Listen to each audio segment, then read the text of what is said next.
Police ಸಾಹಿತ್ಯ ಪ್ರಪಂಚ ಅಂತನ್ನೋದು ಈಗಿನ ಈ ಗೋಷ್ಠಿಯನ್ನ ಪ್ರಾಯೋಜನೆ ಮಾಡ್ತಾ ಇರುವಂಥವರು ವಿದ್ಯಾರ್ಥಿ ಭವನ ಬೆಂಗಳೂರು. ಇವತ್ತಿನ ಈ ಪೊಲೀಸ್ ಸಾಹಿತ್ಯ ಪ್ರಪಂಚ ಅದ್ರ ಬಗ್ಗೆ ಮಾತಾಡಲಿಕ್ಕೆ ವಿದ್ವಾಂಸರಾದ 4 ಜನ ನಮ್ಮ ಜೊತೆಗಿದ್ದಾರೆ. ಅವರನ್ನ ಪ್ರೀತಿಪೂರ್ವಕವಾಗಿ ನಾನು ವೇದಿಕೆಗೆ ಆಹ್ವಾನಿಸ್ತಾ ಇದ್ದೇನೆ. ಟೈಗರ್ ಅಶೋಕ್ ಕುಮಾರ್ ಅವರು, BK ಶಿವರಾಮ್ ಅವರು, C ಚಂದ್ರಶೇಖರ್ ಅವರು ಹಾಗೂ DV ಗುರುಪ್ರಸಾದ್ ಅವರು ಇವತ್ತಿನ ಈ ಗೋಷ್ಠಿಯನ್ನ ನಡೆಸ್ಕೊಡ್ಬೇಕು ಅಂತ ವಿನಂತಿ. ಪೊಲೀಸ್ ಸಾಹಿತ್ಯ ಪ್ರಪಂಚವನ್ನ DV ಗುರುಪ್ರಸಾದ್ ಸರ್ ನಡೆಸ್ಕೊಡ್ಬೇಕು ಅಂತ ಅವರಲ್ಲಿ ನಾನು ವಿನಂತಿ ಮಾಡ್ಕೊಳ್ತೇನೆ. ಧನ್ಯವಾದಗಳು. ಎಲ್ಲರಿಗೂ ನಮಸ್ಕಾರ. ಇವತ್ತಿನ ಗೋಷ್ಠಿ ಪೊಲೀಸ್ ಸಾಹಿತ್ಯ ಪ್ರಪಂಚ. ಈ ಗೋಷ್ಠಿಯಲ್ಲಿ ನಾವು ಹೆಚ್ಚಿಗೆ ಪೊಲೀಸ್ ಇಲಾಖೆಯಲ್ಲಿ ಸಾಮಾನ್ಯವಾಗಿ ಏನು ನಡೀತಿದೆ ಅಂತ ಜನಕ್ಕೆ ಗೊತ್ತಾಗಲ್ಲ. ಪೊಲೀಸ್ ಠಾಣೆಯ 4 ಗೋಡೆಗಳ ಮಧ್ಯೆ ಏನು ನಡೀತದೆ ಅಂತ ತಿಳಿಯೋಕೊಳ್ಳೋಕೆ ಅಲ್ಲಿ ಯಾರಿರ್ತಾರೆ ಅವ್ರಿಗೆ ಮಾತ್ರ ತಿಳಿಯುತ್ತೆ ಹೊರತು ಹೊರಗಿನವರಿಗೆ ತಿಳಿಯೋದಿಲ್ಲ. ಆದರೆ ಜನರಿಗೆ ಒಂದು ಪೊಲೀಸ್ ಅಂದರೆ ಒಂದು ನಿಗೂಢವಾದ ಏನೋ ನಡೆಯುತ್ತೆ ಅಂತ ಹೇಳಿ ಬಹಳ ಕುತೂಹಲ ಇರುತ್ತೆ. ಹೀಗಾಗಿ ಪೊಲೀಸಿಗೆ ಸಂಬಂಧಪಟ್ಟಂಥ ಏನೇ ಆದರೂ ಅದರ ಬಗ್ಗೆ ಬಹಳ ಕುತೂಹಲ ಇರುತ್ತೆ. ಆ ಕುತೂಹಲವನ್ನು ತಣಿಸಲಿಕ್ಕೆ ನಾವೆಲ್ಲರೂ ಪೊಲೀಸರನ್ನು ಸಮಾಜದ ಹತ್ತಿರ ಕರ್ಕೊಂಡು ಹೋಗೋಕ್ಕೆ ಸಾಕಷ್ಟು ಹೆಣಗ್ತಾ ಇದ್ದೀವಿ.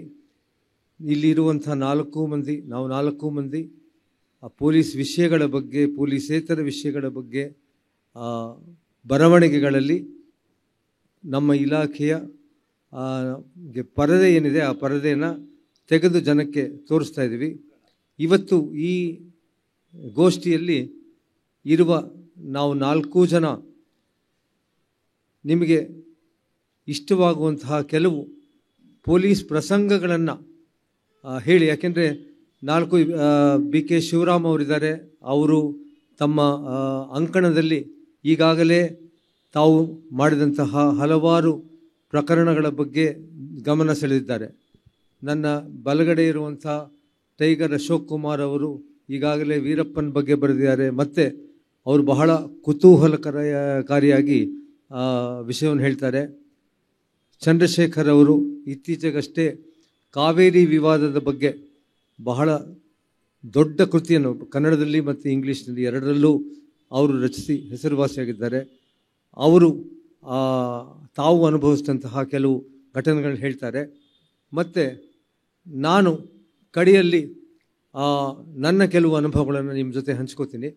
ಈಗ ಮೊಟ್ಟ ಮೊದಲಿಗೆ ಚಂದ್ರಶೇಖರ್ ಅವರು ತಮ್ಮ ಕೆಲವು ಅನುಭವಗಳನ್ನು, ಅನಿಸಿಕೆಗಳನ್ನು ನಿಮ್ಮ ಜೊತೆ ಹಂಚ್ಕೊಳ್ಳಿ ಅಂತ ಕೋರ್ಸ್ಕೋತೀನಿ. ಎಲ್ಲರಿಗೂ ನಮಸ್ಕಾರ. ನನ್ನ ಮುಂದೆ ಕೆಲವು ಪ್ರಶ್ನೆ ಅಥವಾ ಅನುಮಾನ ಅಂತ ಹೇಳ್ಬೋದು. ಇದು ಪೊಲೀಸ್ ಲೇಖಕರ ಪ್ರಪಂಚ. ನಾನು ಬರೆದಿರೋದು ಒಂದೇ ಒಂದು ಪುಸ್ತಕ. ಅದರಲ್ಲಿ ನಾನು ಒಂದೇ ಪುಸ್ತಕದಿಂದ ನಾನು ಲೇಖಕನಾಗಬಹುದಾ ಅನ್ನೋ ಪ್ರಶ್ನೆ ನನ್ನ ಮುಂದೆ ಇದೆ. ಇನ್ನು ಬರಿಬೇಕಾಗಿರೋ ವಿಷಯಗಳು ಬೇಕಾದಷ್ಟಿದ್ದಾವೆ. ಆದರೆ ನಾನು ಇದುವರೆಗೂ ಬರೆದಿರೋದು ಒಂದೇ ಒಂದು ಪುಸ್ತಕ. ಅದು ಕಾವೇರಿ ವಿವಾದದ ಬಗ್ಗೆ. ನನಗೆ ತುಂಬ ಜನ ಹೇಳ್ತಾರೆ ಪೊಲೀಸ್ನವರು ಅವರ ಜೀವನದಲ್ಲಿ ಆದಂತಹ ಕ್ರೈಮ್ಸ್ ಬಗ್ಗೆ ಬಹಳ ಎಷ್ಟು ಶ್ರಮಪಟ್ಟರು, ಬೇರೆ ವಿಷಯದಲ್ಲಿ ಯಾವ ಥರದ ಕಳ್ಳನ್ನು ಹಿಡಿದ್ರು ಮತ್ತು ಇನ್ಯಾವ ಥರದ ಕೆಲಸಗಳಾಯಿತು, ತುಂಬ ರೋಚಕವಾದಂತಹ ಅನುಭವಗಳ ಬಗ್ಗೆ ನಮ್ಮ ಶಿವರಾಮ್ ಅವರು ಮತ್ತು ಅಶೋಕ್ ಅವರು ಬರೆದಿದ್ದಾರೆ. ಮತ್ತು ಇವರು TV ಚಾನೆಲ್ಗಳಲ್ಲಿ ಈ ವಿಷಯದ ಬಗ್ಗೆ ಮಾತನಾಡಿದಾಗ ಅವರಿಗೆ ಲಕ್ಷೋಪಲಕ್ಷ ಜನಗಳು ಇವರ ಕಥೆಯನ್ನು ಕೇಳ್ತಾ ಇದ್ದಾರೆ. ಆದರೆ ನನಗೆ ಈ ಕಾವೇರಿಯ ಬಗ್ಗೆ ಯಾತಕ್ಕೆ ಬರೀತು ಅಂತ ಅನಿಸಿದ್ರೆ ಅದು ನನ್ನನ್ನು ಸುಮಾರು 33 ವರ್ಷಗಳ ಹಿಂದೆ ನನ್ನನ್ನು ಕರ್ಕೊಂಡು ಹೋಗುತ್ತೆ. 1991 ಇಸ್ವಿನಲ್ಲಿ ಡಿಸೆಂಬರ್ 13 ಬೆಂಗಳೂರಿನಲ್ಲಿ ಒಂದು ಕರ್ನಾಟಕ ಬಂದ್ ಅಂತಾಯಿತು. ಅದು ನಮ್ಮ ಕಾವೇರಿ ವಾಟರ್ ಡಿಸ್ಪ್ಯೂಟ್ಸ್ ಟ್ರೈಬ್ಯುನಲ್ ಅವರ ಆದೇಶವನ್ನು ಕರ್ನಾಟಕ ಸರ್ಕಾರ ದಯವಿಟ್ಟು ಗೆಜೆಟ್ ಮಾಡಬೇಡಿ ಅಂತ ಭಾರತ ಸರ್ಕಾರವನ್ನು ಕೋರಿದ್ರೂ ಸಹ ಭಾರತ ಸರ್ಕಾರ ಅದನ್ನು ತಮ್ಮ ಗೆಜೆಟ್ನಲ್ಲಿ ಪಬ್ಲಿಷ್ ಮಾಡಿದ್ರು. ಆಗ ಬೆಂಗಳೂರು ಬಂದ್ ಸಮಯದಲ್ಲಿ ಜನಾಂಗೀಯ ದ್ವೇಷ, ಹಿಂಸಾಚಾರ ಇವೆಲ್ಲನೂ ಆಗಿ ಒಟ್ಟು 21 ಜನ ಸತ್ತರು ಪೊಲೀಸ್ ಗೋಲಿಬಾರ್ನಲ್ಲಿ ಮತ್ತು ಬೇರೆ ಥರದ ಹಿಂಸಾಚಾರದಲ್ಲಿ. ನಾನು ಆ 21 ಹೆಣಗಳನ್ನು ನಾನು ನೋಡಿದ್ದೇನೆ. ಆಗ ನನಗೆ ಬಹಳ ತುಂಬ ಐ ವಾಸ್ ಗ್ರೇಟ್ಲಿ ಮೂವ್ಡ್.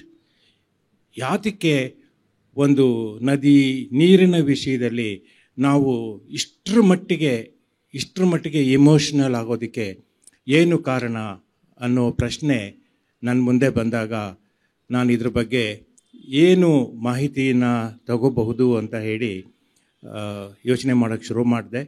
ಮತ್ತು ನಂದು ಒಂಥರ ಇದು ಸಂಶೋಧನೆ ಆಗೋಯಿತು. ಸಂಶೋಧನೆ ಆಗಿ ಕೊನೆಗೆ ನಾನು ಸುಮಾರು 30 ವರ್ಷಗಳ ಕಾಲ ನಾನು ಏನೇನು ಮಾಹಿತಿಯನ್ನು ಸಂಗ್ರಹಣೆ ಮಾಡಿದೆ ಅದು 1991ನೇ ಇಸ್ವಿಯಿಂದ 2018ರವರೆಗೂ ಬಂತು.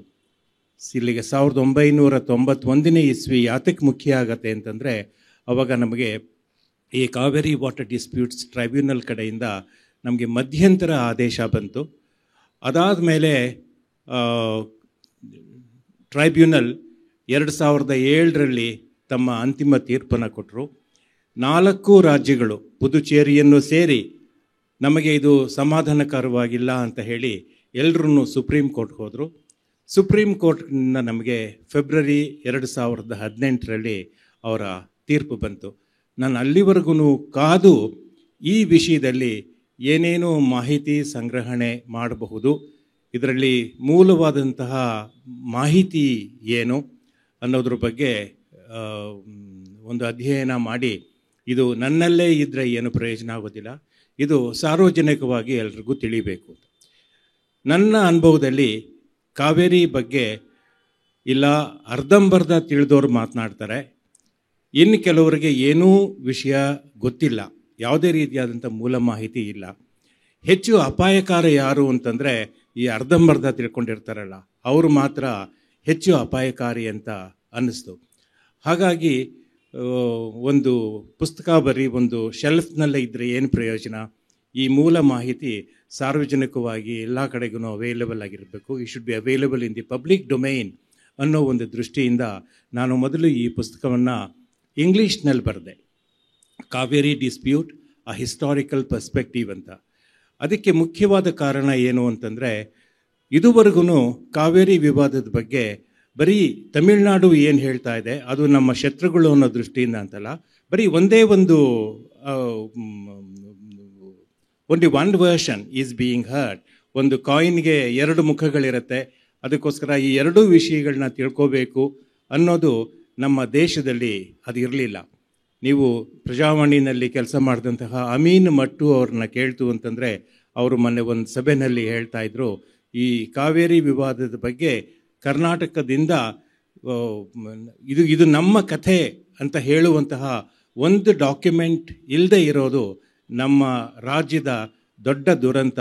ಆ ದುರಂತ ಚಂದ್ರಶೇಖರ್ ಅವರ ಪುಸ್ತಕದಿಂದ ಅದೊಂದು ಸ್ವಲ್ಪ ನಿರಾಳ ಸಿಕ್ಕಿದೆ ಅಂತ ಹೇಳ್ತಾ ಇದ್ರು.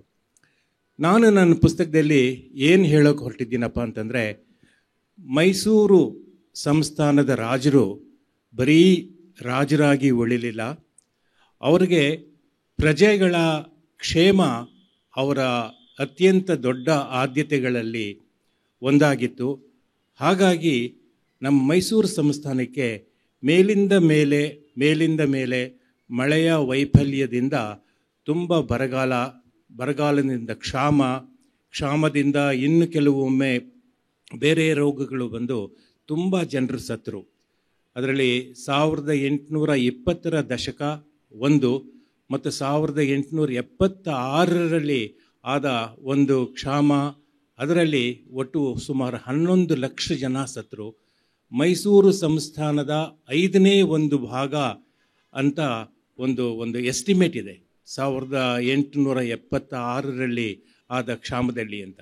ಸೊ ಹೀಗಾಗಿ ಮೈಸೂರು ಮಹಾರಾಜರಿಗೆ ಇದ್ದಂತಹ ಒಂದು ದೊಡ್ಡ ಆದ್ಯತೆಗಳೇನಪ್ಪ ಅಂತಂದರೆ, ನಮ್ಮ ಜನಗಳಿಗೆ ಇಷ್ಟೊಂದು ಸಮಸ್ಯೆ ಇರಬೇಕಾದ್ರೆ, ಬರದಿಂದ ಇಷ್ಟೊಂದು ಕಷ್ಟ ಅನುಭವಿಸ್ತಾ ಇತ್ತು ಅಂತಂದರೆ, ನಾನು ರಾಜನಾಗಿ ಏನು ಮಾಡಬಹುದು ಅಂತ ಹೇಳಿಬಿಟ್ಟು ಆಗ ಆ ಸಮಯಕ್ಕೆ ನಮಗೆ ಈ ಬ್ರಿಟಿಷ್ ರಾಜ್ಯದಲ್ಲಿ ಕೆಲಸ ಮಾಡ್ತಾ ಇದ್ದಂತಹ ಒಬ್ಬರು ಕರ್ನಲ್ ಸ್ಯಾಂಕಿ ಅನ್ನೋರು ನಮ್ಮ ರಾಜ್ಯಕ್ಕೆ ಚೀಫ್ ಎಂಜಿನಿಯರ್ ಆಗಿ ಬಂದರು. ಅವ್ರಿಗೆ ನೀರಿನ ನಿರ್ವಹಣೆಯಲ್ಲಿ ಬಹಳ ಪರಿಣತಿ ಇತ್ತು. ಅವ್ರನ್ನ ಕೇಳಿ ನಮಗೆ ಈ ನಮ್ಮ ಜನಗಳಿಗೆ ಇಷ್ಟೊಂದು ತೊಂದರೆ ಆಗ್ತಾ ಇದೆ, ಏನು ಮಾಡಬಹುದು ಅಂತ ಹೇಳಿದಾಗ ಅವರು ಇದಕ್ಕೆ ಬಗ್ಗೆ ಒಂದು ಅಧ್ಯಯನ ಮಾಡಿ ಸುಮಾರು 30 ವರ್ಷಗಳ ಕಾಲ ನಮ್ಮ ಮೈಸೂರು ಸೀಮೆಯಲ್ಲಿ ಬಿದ್ದಂತಹ ಮಳೆಯ ವಿವರಗಳನ್ನು ತಗೊಂಡು ಕೊನೆಗೆ ಅವ್ರು ಹೇಳಿದರು, ಮೈಸೂರು ಸಂಸ್ಥಾನ ಹೆಚ್ಚು ಕಡಿಮೆ ಸಂಪೂರ್ಣವಾಗಿ ರೈನ್ ಶ್ಯಾಡೋ ಏರಿಯಾನಲ್ಲೇ ಉಳಿಯುತ್ತೆ. ಹಾಗಾಗಿ ಇದು ಶಾಶ್ವತವಾಗಿ ಮಳೆಯ ಕೊರತೆಯ ಪ್ರದೇಶವಾಗಿಯೇ ಉಳಿಯುತ್ತೆ. ಯಾಕೆ ಅಂತಂದರೆ ನಮಗೆ ಪಶ್ಚಿಮ ಘಟ್ಟದಲ್ಲಿ 2000 ಅಡಿಯ ಗೋಡೆ ಇದೆ. ಆ ಗೋಡೆಯನ್ನು ದಾಟಿ ಈ ಮೋಡಗಳು ಬಂದು ಬಯಲು ಪ್ರದೇಶಕ್ಕೆ ಮಳೆ ಸುರಿಸಬೇಕು ಅಂದರೆ ಅದು ಕಷ್ಟದ ವಿಷಯ. ಹಾಗಾಗಿ ನಾವು ಈ ಕೆರೆಗಳನ್ನು ತೋಡಿ ಅದರಲ್ಲಿರೋ ಹೂಳನ್ನು ತೆಗೆದು ನಾವು 30% ಅದು ಶೇಖರಣಾ ಕೆಪಾಸಿಟಿಯನ್ನೇ ನಾವು ಮಾಡಿಕೊಂಡ್ರೆ ಆವಾಗ ಈ ಬರಗಾಲದಲ್ಲಿ ಅದನ್ನು ಉಪಯೋಗಿಸ್ಕೋಬಹುದು ಅಂತ ಅವ್ರದ್ದು ಒಂದು ಶಿಫಾರಸ್ ಆಗತ್ತೆ. ಆ ಶಿಫಾರಸ್ ಮೇಲೆ ಮೈಸೂರಿನ ರಾಜರು ಮತ್ತು ನಮ್ಮ ಮೈಸೂರು ಸಂಸ್ಥಾನದ ಆವಾಗಿನ ಸರ್ಕಾರ ಈ ಕೆರೆಗಳ ಹೂಳನ್ನು ಎತ್ತಿ ನೀರಿನ ಶೇಖರಣೆ ಜಾಸ್ತಿ ಮಾಡೋದಕ್ಕೆ ಪ್ರಯತ್ನ ಪಟ್ಟಾಗ ಆವಾಗಿನ ಮಡ್ರಾಸ್ ಪ್ರೆಸಿಡೆನ್ಸಿ ನೀವು ಈ ಕೆಲಸ ಮಾಡೋದಕ್ಕೆ ಆಗೋದಿಲ್ಲ ಅಂತೆಲ್ಲ ಹೇಳಿಬಿಟ್ಟು, ಅದಕ್ಕಿಂತಲೂ ಮೊದಲು ಅವರು ನಮಗೂ ನಿಮಗೊಂದು ಒಪ್ಪಂದ ಮಾಡಿಕೊಳ್ಳೋಣ ಅಂತ ಹೇಳಿಬಿಟ್ಟು ಒಂದು ಡ್ರಾಫ್ಟನ್ನ ಕಳಿಸ್ಕೊಡ್ತಾರೆ. ಆವಾಗಿನ ಮೈಸೂರಿನ ದಿವಾನರು ಶೇಷಾದ್ರಿ ಅಯ್ಯರ್ ಅಂತ ಅವ್ರು ಹೇಳಿದರು, ನೀವು ಕೊಟ್ಟಿರುವಂತಹ ಈ ಡ್ರಾಫ್ಟ್ ಏನಿದೆ ಅದನ್ನು ನಾನು ಒಪ್ಪಿದ್ರೆ ಮುಂದಿನ ಪೀಳಿಗೆ ನನ್ನನ್ನು ಶಪಿಸುತ್ತೆ. ಯಾಕಪ್ಪ ಅಂತಂದರೆ ಮೈಸೂರು ಸಂಸ್ಥಾನದಲ್ಲಿ ಕೃಷಿಯ ಬೆಳವಣಿಗೆಗೆ ಕಲ್ಲು ಹಾಕದಂತಹ ವ್ಯಕ್ತಿ ಅನ್ನುವ ಅವರ ಶಾಪಕ್ಕೆ ನಾನು ಒಳಗಾಗಬೇಕಾಗತ್ತೆ ಅನ್ನುವ ಮಾತನ್ನು ಅವ್ರು ಹೇಳಿದರು. ಆವಾಗ ಮಡ್ರಾಸ್ ಪ್ರೆಸಿಡೆನ್ಸಿ ಅವ್ರಿಗೆ ಆಡಳಿತಾತ್ಮಕವಾಗಿ ಬಹಳ ಜಾಸ್ತಿ ತುಂಬ ಪವರ್ಫುಲ್ ಆಗಿದ್ದರು. ಅವ್ರು ಹೇಳಿದರು, ನೀವು ನಮ್ಮ ಕೃಷಿಯನ್ನು ನಾವು ವೃದ್ಧಿ ಮಾಡ್ತೀವಿ ಅನ್ನೋ ಒಂದು ಕಾರಣಕ್ಕೋಸ್ಕರ ಕಾವೇರಿನಲ್ಲಿ ಹರಿದು ಬರುವ ನೀರಿನ ಶೇಖರಣೆಯಾಗಲಿ ಅಥವಾ ಡೈವರ್ಷನ್ ಆಗಲಿ ಇದೇ ಯಾವುದೇ ಥರದ ಯೋಜನೆಗೆ ನಮ್ಮ ಅನುಮತಿಯನ್ನು ನಾವು ಕೊಡೋಕ್ಕೆ ಸಾಧ್ಯ ಇಲ್ಲ ಅಂತ ನೇರವಾಗಿ ಅವರು ಹೇಳಿಬಿಟ್ರು. ಮತ್ತು ನಮ್ಮ ಜೊತೆ ಒಂದು ಒಪ್ಪಂದ ಮಾಡ್ಕೊಳ್ಳೋದಕ್ಕಿಂತಲೂ ಮೊದಲು ಯಾವ ಒಪ್ಪಂದ ಇರಬೇಕು ಅನ್ನೋದನ್ನು ಅವಾಗಿನ ಗೆಜೆಟ್ನಲ್ಲಿ ಮದ್ರಾಸ್ ಸರ್ಕಾರ ಅದನ್ನು ಪಬ್ಲಿಷ್ ಮಾಡಿಬಿಟ್ರು ಅವರು. ಆದರೆ ಮದ್ರಾಸ್ ಸರ್ಕಾರಕ್ಕೆ ನಾವು ಮೈಸೂರು ಒಂದು ವಾಸಲ್ ಸ್ಟೇಟ್ ಆಗಿದ್ವಿ. 1799ರಲ್ಲಿ ಟಿಪ್ಪು ಸತ್ತಾಗ ಮೈಸೂರು ಮಹಾರಾಜರಿಗೂ ಮತ್ತು ಈಸ್ಟ್ ಇಂಡಿಯಾ ಕಂಪನಿಗೂ ಆದ ಒಪ್ಪಂದದಲ್ಲಿ ಅವರು ಇಂಪೀರಿಯಲ್ ಪ್ರೆಸಿಡೆನ್ಸಿಗೆ ಸೇರಿದವರು. ಮೈಸೂರು ಸಂಸ್ಥಾನ ಒಂದು ವಾಸಲ್ ಸ್ಟೇಟ್ ಅಂತಂದರೆ ಇವರ ಸಂಬಂಧ ಒಬ್ಬ ಚಕ್ರವರ್ತಿ ಇನ್ನೊಬ್ಬ ಕಾಲಾಳು. ಸೊ ನಾವು ಕಾಲಾಳಾದ್ದರಿಂದ ನಾವು ಮಡ್ರಾಸ್ ಪ್ರೆಸಿಡೆನ್ಸಿ ಏನು ಹೇಳಿದ್ರು ಅವ್ರ ಮಾತನ್ನು ನಾವು ಕೇಳಬೇಕಾಗಿ ಬಂತು. ಹೀಗಾಗಿ 1892ರಲ್ಲಿ ಮೊದಲನೇ ಒಪ್ಪಂದ ಆಯಿತು.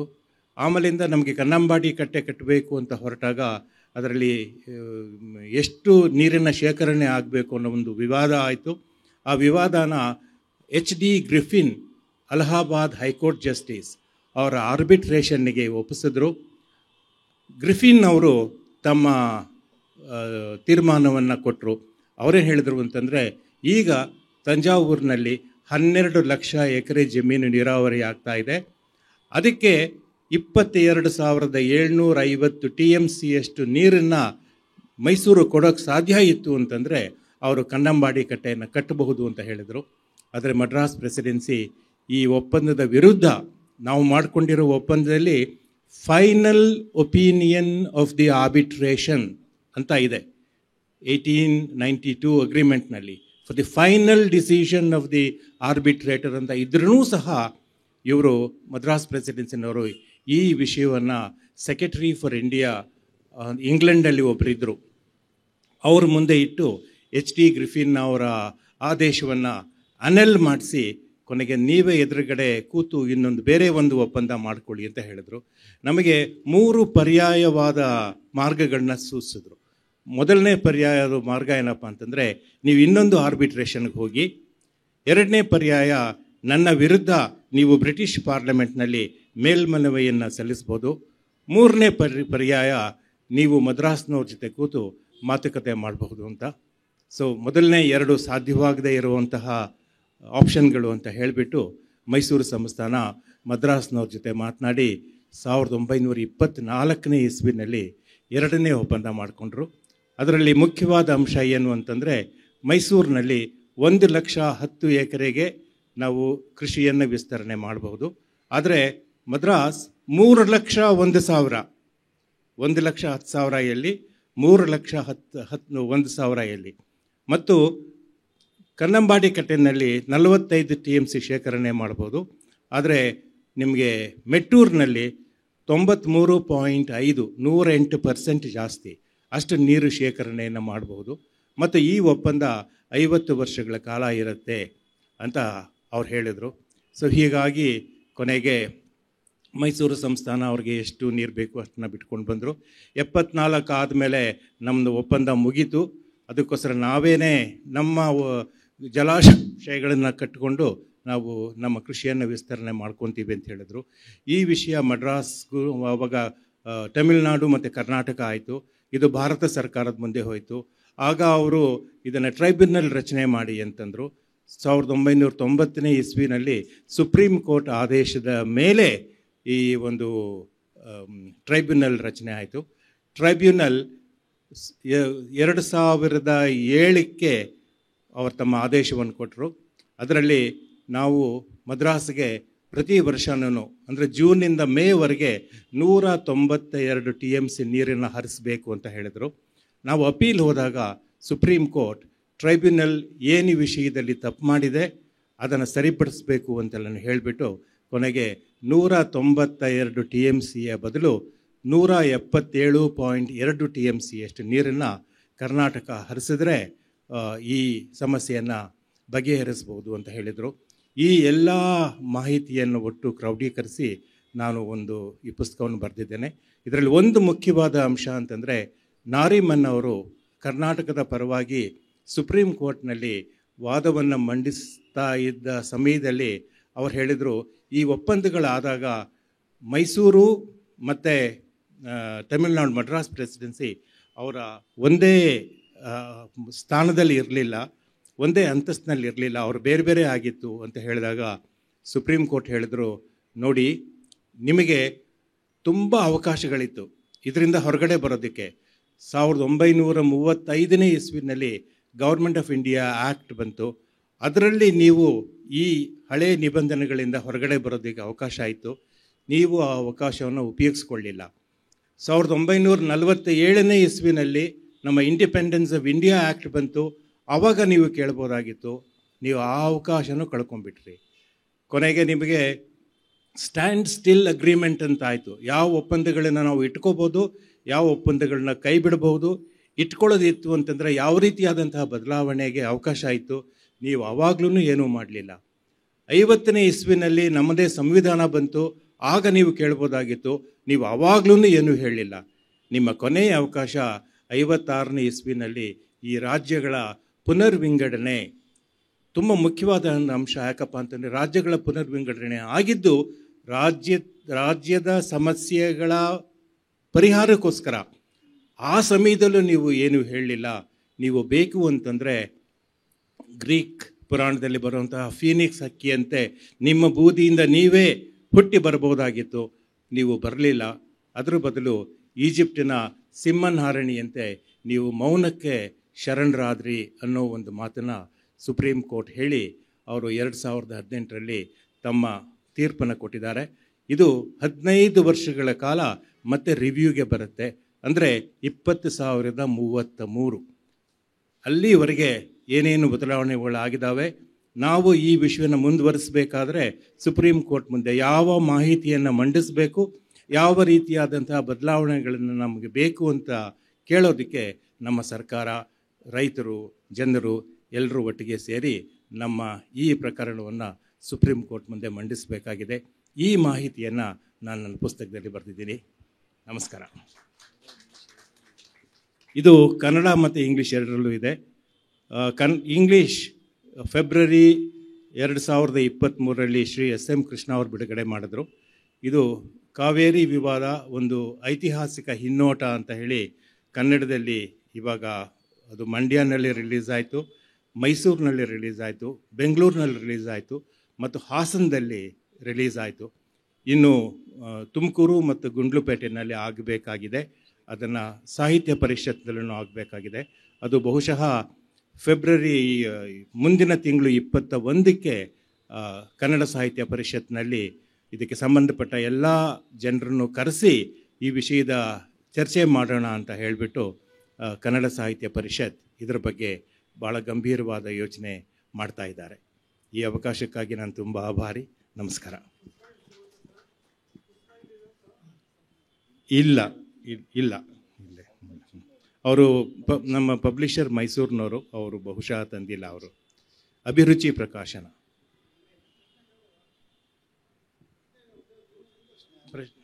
ಪ್ರಶ್ನೆ ಎಲ್ಲ ಲಾಸ್ಟಲ್ಲಿ ಈ 4 ಜನ ಮಾತಾಡ್ಬಿಡ್ತೀವಿ. ಇನ್ನು 2 ಮಾತಾಡಿದ ನಂತರ ತಾವು ಪ್ರಶ್ನೆಗೋಸ್ಕರ 10 ನಿಮಿಷ ಟೈಮ್ ಕೊಡ್ತೀವಿ. ಈಗ BK ಶಿವರಾಮ್ ಅವರು ಕೆಲವು ರೋಚಕ ವಿಷಯಗಳ ಬಗ್ಗೆ ತಮಗೆ ಮಾಹಿತಿ ಕೊಡ್ತಾರೆ. 10 ನಿಮಿಷ ನಿಂತ್ಕೊಂಡು ಮಾತಾಡೋದು.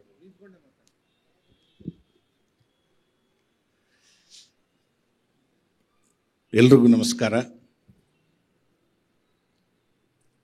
ನನಗೆ ಮತ್ತು ಅಶೋಕ್ ಕುಮಾರ್ಗೆ ನಿಂತೆ ಮಾತಾಡಿ ಅಭ್ಯಾಸ, ಒಂದೇ ಬ್ಯಾಚು. ಬಹುಶಃ ನನಗೂ ಅವನಿಗೂ ಮಾತಾಡಕ್ಕೆ ಬಿಟ್ಬಿಟ್ರೆ ಬೆಳಗಿನ ಜಾವ ತನಕ ಮಾತಾಡ್ತೀವಿ, ಆದರೆ 10 ನಿಮಿಷ ಮಾತಾಡಕ್ಕೆ ಹೇಳಿದ್ದಾರೆ. ಪೊಲೀಸ್ ಅಂದ ತಕ್ಷಣ ಎಲ್ಲರಲ್ಲಿ ಒಂದು ಭಾವನೆ ಬರ್ತದೆ, ಪೊಲೀಸರಿಗೆ ಮತ್ತು ಸಾಹಿತ್ಯಕ್ಕೂ ಏನಾದರೂ ಸಂಬಂಧ ಇದೆಯಾ ಅಂತ. ಈಗ ನನ್ನ ಆದರ್ಶ ಆದಂಥ C ಚಂದ್ರಶೇಖರ್ ಅವರು ಕಾವೇರಿ ವಿವಾದದ ಬಗ್ಗೆ ಒಂದು ಚಾರಿತ್ರಿಕ ಹಿನ್ನೋಟ, ಅದು ಕನ್ನಡ ಮತ್ತು ಇಂಗ್ಲೀಷಲ್ಲಿ ಬರೆದರು. ಅದರಲ್ಲೂ ಬಹಳ ಕುತೂಹಲಕರ ಅಂಶ ನನಗೇನು ಅಂದರೆ, ವಿವಾದದ ಬಿಟ್ಟು ಇಲ್ಲಿವರೆಗೂ ನಿಮ್ಮೆಲ್ಲರ ಕಲ್ಪನೆಯಲ್ಲೇ ಇಲ್ಲದೆ ಇರೋದಿಲ್ಲ ಇದು. ನಾವು ಕರ್ನಾಟಕ ಸರ್ಕಾರ ಆ ವಕೀಲರಿಗೆ ಕೊಟ್ಟಂಥ ದುಡ್ಡು ಸರ್, 142 ಕೋಟಿ ವಕೀಲರ ಶುಲ್ಕವನ್ನು ಕರ್ನಾಟಕ ಸರ್ಕಾರ ಭರಿಸಿದೆ. ಇದು ಕಾವೇರಿ ವಿವಾದದ ಹಿನ್ನೋಟದ ಚಾರಿತ್ರಿಕ ಹಿನ್ನೆಲೆಯ ಮುನ್ನೆಲೆಯಲ್ಲಿರ್ತಕ್ಕಂಥ ವಿಷಯ. 142 ಕೋಟಿ ಅಂದರೆ ಅರ್ಥ ಮಾಡ್ಕೊಳ್ಳಿ. ಇದು ಯಾಕೆ ನಾನು ಹೇಳ್ತೀನಿ ಅಂದರೆ, ಪೊಲೀಸರಿಗೆ ಅವರಿಗೆ ಮೊದಲಿಂದ ಇದ್ದಂಥದ್ದು. ಆಮೇಲೆ ಪೊಲೀಸರಲ್ಲಿ ಬೀಚಿ ಅವರು ಪೊಲೀಸಲ್ಲಿದ್ದರು, ವಿಜಯ್ ಸಾಸ್ನೂರ್ ಅಂತೇಳಿ ಕತೆ ಕಾದಂಬರಿಗಳನ್ನ ಬರುತ್ತಾ ಇರೋರು ಪೊಲೀಸಲ್ಲಿದ್ದರು, ಡಾಕ್ಟರ್ PS ರಾಮಾನುಜಮ್ ಅವರು ಪೊಲೀಸಲ್ಲಿದ್ದರು. ಈಗ C ರಾಜಪ್ಪನವರು ಆರಕ್ಷಕ ಲಹರಿ ಅಂಥೇಳಿ ಕವಿಗಳಿದ್ದಾರೆ. ಪೊಲೀಸ್ ಇಲಾಖೆಯಲ್ಲಿ ಕವಿ ಮನಸ್ಸಿನ ಸಹೃದಯ ಕವಿಗಳು 100 ಜನ ಇದ್ದಾರೆ. ಅದರೊಳಗೆ ಎಲ್ಲ ಹಂತದವರು ಇದ್ದಾರೆ.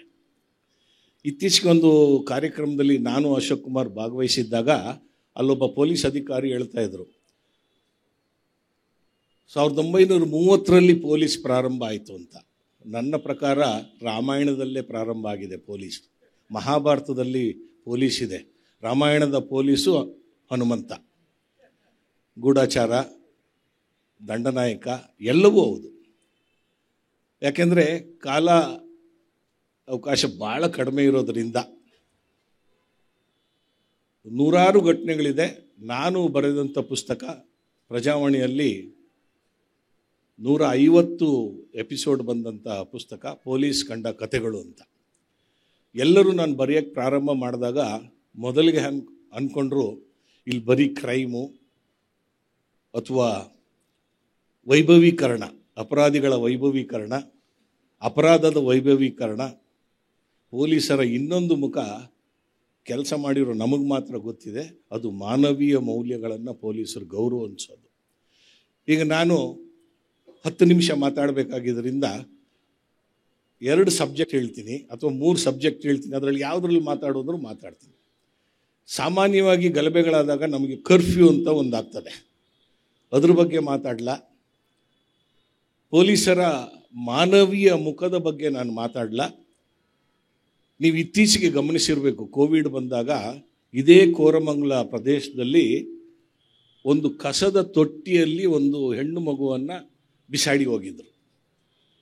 ಬಿಸಾಡಿ ಹೋಗಿದ್ದಾಗ ಅದಕ್ಕೆ ನಾಯಿಗಳು ಹದ್ದುಗಳೆಲ್ಲ ಬಂದು ಹಾರಾಡ್ತಾ ಇತ್ತು. ಯಾರೋ ನೋಡಿದ್ರು ಪೊಲೀಸ್ ಕಂಟ್ರೋಲ್ ರೂಮ್ಗೆ ಒಂದು ಫೋನ್ ಮಾಡ್ತಾರೆ, ಸರ್ ಇಲ್ಲೊಂದು ಹೆಣ್ಣು ಮಗು ಬಿದ್ದಿದೆ, ಶವ ಇರಬೇಕು ಅಥವಾ ಜೀವಂತ ಇರಬೇಕು, ನಾಯಿಗಳೆಲ್ಲ ಓಡಾಡ್ತಾ ಇದೆ ಅಂತ.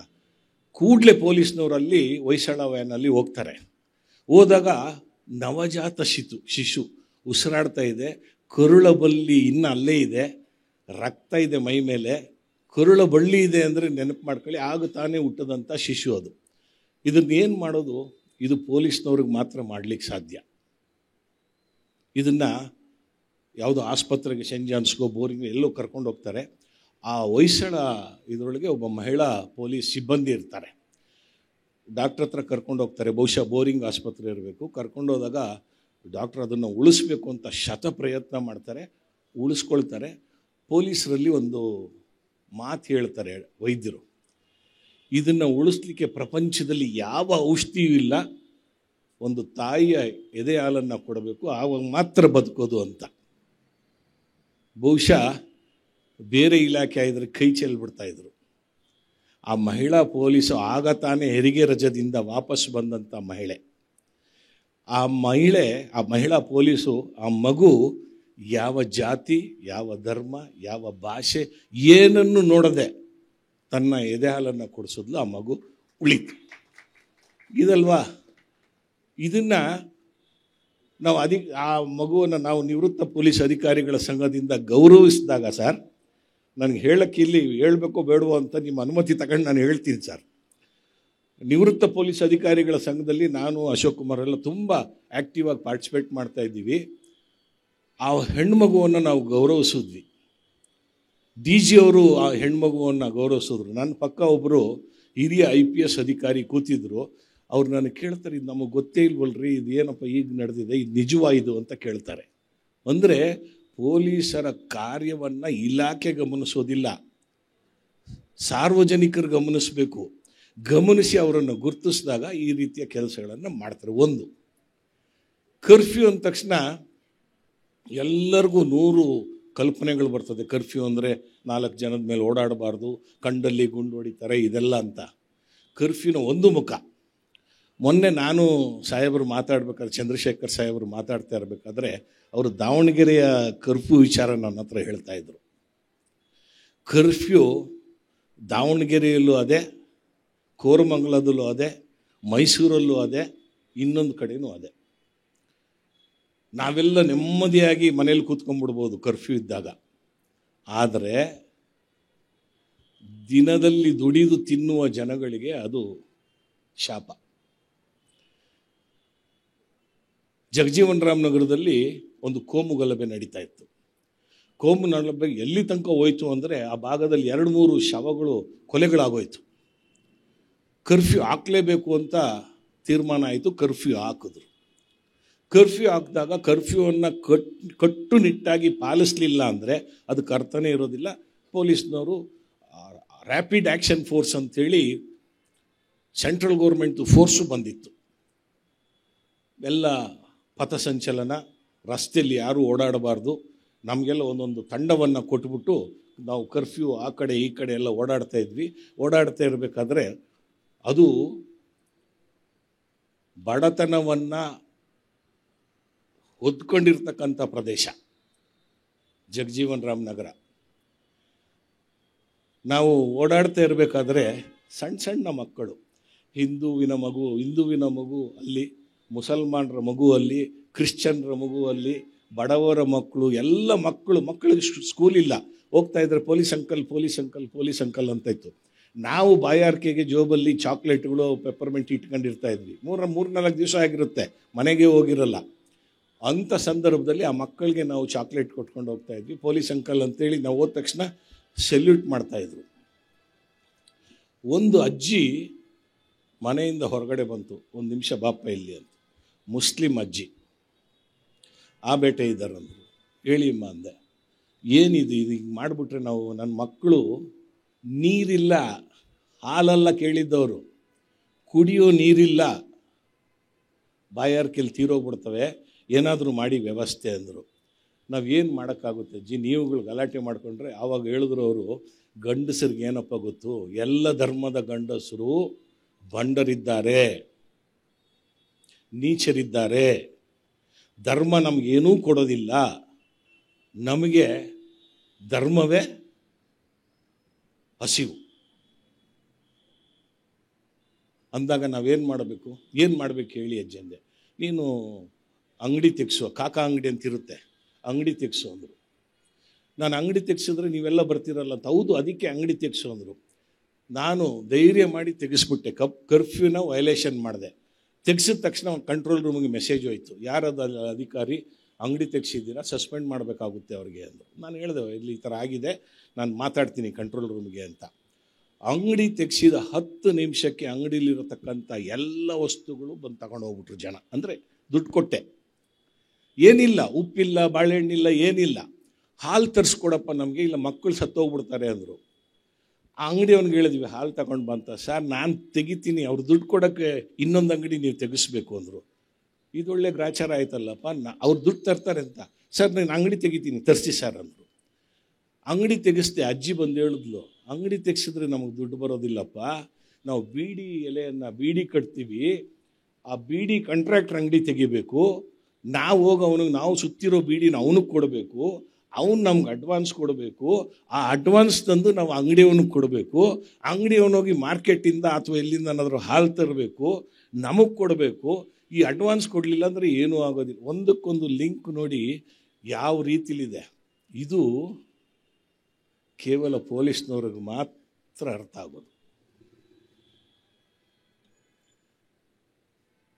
ಅದರಿಂದ ಪೊಲೀಸರು ಕವಿ ಮನಸ್ಸಿನವರು, ಸಾಹಿತ್ಯ ಪ್ರಿಯರು, ಆದರೆ ಇದನ್ನು ಗಮನದಲ್ಲಿ ಇಟ್ಕೊಳ್ಳಿಕ್ಕೆ ಸಾಧ್ಯ. ಅದು ಚಂದ್ರಶೇಖರ್ ಸಾಹೇಬರು ಒಂದು ಹೇಳಿದ್ರು, ಅವ್ರದ್ದು ಇದೇ ಥರದ ವಿಚಾರ ಕರ್ಫ್ಯೂಲಿ. ಈ ಥರ ನೂರಾರು ವಿಚಾರಗಳು ನಮ್ಮ ಸುತ್ತ ಓಡಾಡ್ತಾ ಇರ್ತದೆ. ನಾವು ಕಂಡಿರ್ತೀವಿ, ನಾವು ಬರೆದಿದ್ದೀವಿ, ಜನಗಳಿಗೆ ಅದು ತಲುಪಿದೆ, ಹಲವಾರು ಮುದ್ರಣಗಳಲ್ಲಿ ತಲುಪಿದೆ.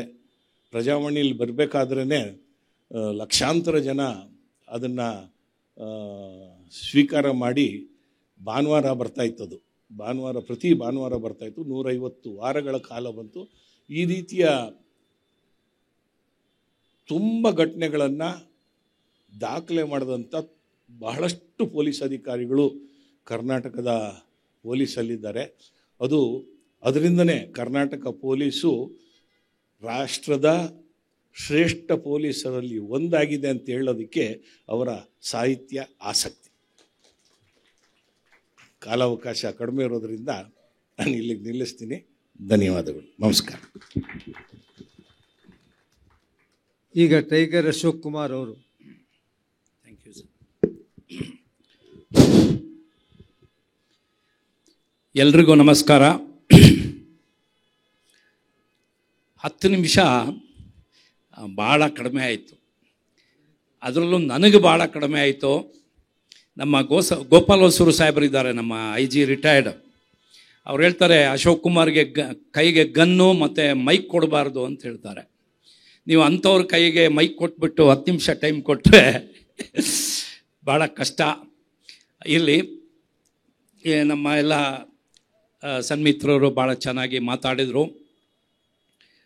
ಬಟ್ ಆದರೆ ಪೊಲೀಸ್ನಲ್ಲಿ ನನ್ನ ಪ್ರಕಾರ ಬರಹಗಾರರು ಭಾಳ ಕಡಿಮೆ ಅಂದರೆ ಯಾಕೆ ಅಂತಲೂ ನಾನು ವಿಚಾರ ಮಾಡಿದ್ದೀನಿ. ಏಕೆಂದರೆ ಪೊಲೀಸರ ವೃತ್ತಿ ಜೀವನದಲ್ಲಿ ನಡೆಯುವ ಘಟನೆಗಳನ್ನೇ ಸಾಕು, ಅದನ್ನು ಎಲ್ಲ ಪೊಲೀಸ್ ಅಧಿಕಾರಿಗಳ ಜೀವನದಲ್ಲಿ ಸಾಕಷ್ಟು ವಿಚಿತ್ರವಾದ ಘಟನೆಗಳು ಬರುತ್ತೆ. ನಾನು 35 ವರ್ಷಗಳ ಕಾಲ ಪೊಲೀಸ್ ಇಲಾಖೆನೇ ಅಂದಿದ್ದೆ. ಅದರಲ್ಲೂ ಪೊಲೀಸ್ ಅಧಿಕಾರಿಗಳಿಗೆ ಭಾವನೆ ಅನ್ನೋದಿರಬೇಕು, ಅಂತಃಕರಣ ಇರಬೇಕು, ಮಾನವೀಯತೆ ಇರಬೇಕು, ತಾಳ್ಮೆ ಇರಬೇಕು, ಎಲ್ಲಕ್ಕಿಂತ ಮಿಗಿಲಾಗಿ ಸಂಸ್ಕಾರ ಇರಬೇಕು. ನಾವೇನೋ ಸಂಬಳಕ್ಕೆ ಸೇರ್ಕೊಂಡ್ಬಿಟ್ಟು ದುಡ್ಡಿಗೆ, ನಮ್ಮ ಕಸ್ತೂರಿ ರಂಗನ್ ಸಾಹೇಬರು ಯಾವಾಗಲೂ ಹೇಳ್ತಾರೆ ನಮಗೆ, ಅಶೋಕ್ ಕುಮಾರ್, ದುಡ್ಡು ಬೇಕು, ದುಡ್ಡು ಮಾಡಬೇಕು ಅಂತ ಪೊಲೀಸ್ ಇಲಾಖೆಗೆ ಸೇರಬಾರ್ದು, ಕರ್ತವ್ಯ ಮಾಡೋಕ್ಕೆ ಮಾತ್ರ ನಾವು ಇಲಾಖೆಗೆ ಸೇರಬೇಕು ಅಂತ. ಎಷ್ಟು ಒಳ್ಳೆ ಮಾತು ಹೇಳಿ. ಹಾಗೆ ನನಗನ್ಸುತ್ತೆ ಪೊಲೀಸ್ ಅವರ ಪ್ರತಿಯೊಬ್ಬರ ಜೀವನದಲ್ಲಿ ಸಾಕಷ್ಟು ಘಟನೆಗಳಾಗುತ್ತೆ. ನಾನು ಒಂದೇ ಒಂದು ಘಟನೆ ಹೇಳಿ ನನ್ನ ಮಾತು ಮುಗಿಸ್ತೇನೆ. ಅದರಲ್ಲಿ ನಾನು